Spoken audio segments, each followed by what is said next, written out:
नमस्कार. पुन्हा एकदा आरएस अपडेट गुरु या युट्यूब चॅनलमध्ये आपल्या सर्वांचं हार्दिक स्वागत आहे. तर बघा, राज्यातील स्थानिक स्वराज्य संस्था ज्या आहेत, या अशा स्थानिक स्वराज्य संस्थांच्या शाळा तसंच 100% ज्या काही अनुदानित खाजगी शाळा आहेत, ज्यामध्ये प्राथमिक, उच्च प्राथमिक, माध्यमिक, उच्च माध्यमिक शाळा तसंच अध्यापक विद्यालय, सैनिकी शाळा यांचा समावेश आहे. अशा सर्व शाळांना सन 2000 पासून शिक्षण सेवक योजना ही लागू करण्यात आलेली आहे.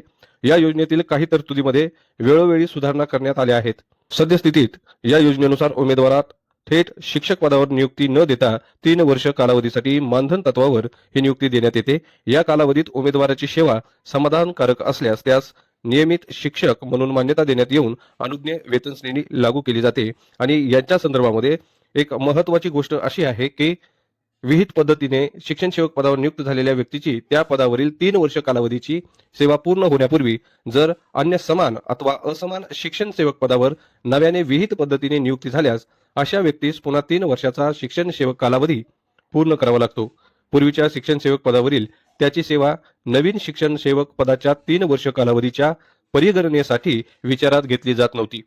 त्यामुळे गुणवत्तेच्या आधारे पात्रता सिद्ध करून उच्च स्तरावरील शिक्षण सेवक पदावर नियुक्ती मिळवणाऱ्या व्यक्तीसाठी ही बाब काहीशी अन्यायकारक होती आणि दिनांक 18 फेब्रुवारी 2026 रोजी शासनानं शासन निर्णय निर्गमित केलेला आहे आणि त्या शासन निर्णयान्वये शिक्षण सेवक योजनेत सुधारणा करण्यात आलेली आहे. नेमका हा शासन निर्णय नेमका काय आहे हे पाहण्याच्या अगोदर जर आपण या युट्यूब चॅनलवरती नवीन असाल तर चॅनलला सबस्क्राईब करून घ्या. व्हिडिओ आवडल्यास लाईक व शेअर जरूर करा. तर बघा मित्रांनो, या ठिकाणी राज्यातील स्थानिक स्वराज्य संस्थांच्या ज्या काही शाळा आहेत, अशा शाळा ज्या की 100% अनुदानित खाजगी शाळा असतील, ज्यामध्ये प्राथमिक, उच्च माध्यमिक किंवा उच्च प्राथमिक, माध्यमिक, उच्च माध्यमिक शाळा तसंच अध्यापक विद्यालय, शासकीय विद्यानिकेतन व सैनिकी शाळा यांचा समावेश आहे.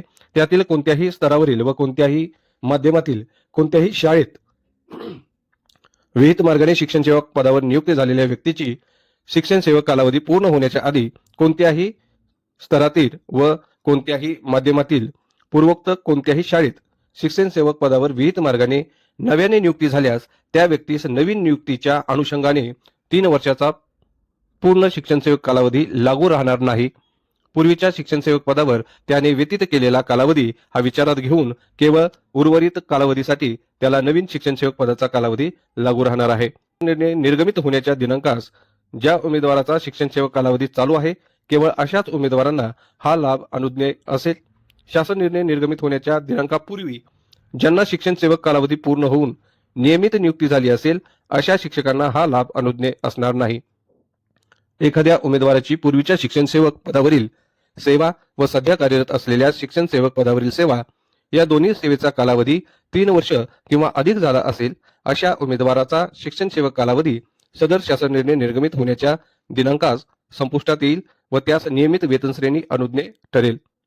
सदर तरतुदीत प्रत्यक्ष अप्रत्यक्षरित्या बाधा पोहोचेल अशा तरतुदी शिक्षण सेवक योजनेशी संबंधित अन्य शासन निर्णयात असल्यास सदर तरतुदीच्या अंमलबजावणीसाठी अशा बाधा पोहोचवणाऱ्या तरतुदी त्या मर्यादेपर्यंत निष्प्रभ समजण्यात याव्यात आणि शिक्षण सेवक योजनेसंदर्भातील अन्य तरतुदी यथास्थिती यापुढेही लागू राहतील. अशा प्रकारचा शासन निर्णय हा दिनांक 18 फेब्रुवारी 2026 रोजी निर्गमित करण्यात आलेला आहे.